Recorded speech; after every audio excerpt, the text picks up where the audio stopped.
MARPOL Annex 6 encompasses several fundamental regulations targeting emissions from ships.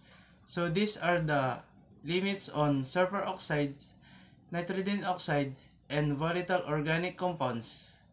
One of the central requirements is the global sulfur cap. So the vessel cannot exceed a sulfur content of 0.5% in fuel starting from January 1, 2020. A significant reduction from the previous limit of 3.5%.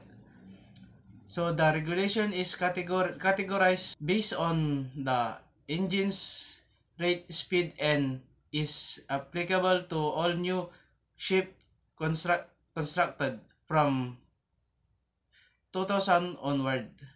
The Tier 1, Tier 2, and Tier 3 standard create increasing level of stringency, particularly in designated emission control areas.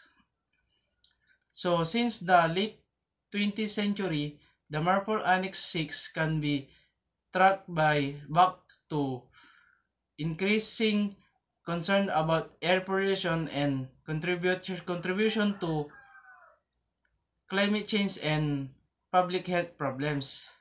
So the shipping sector's move towards cleaner fuels has suffered innovation and alternative energy resources, including liquefied natural gas or LNG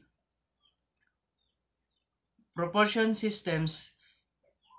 This shift is not only aligned with the regulatory requirements but also a response to customer preference and market trends leaning toward sustainability.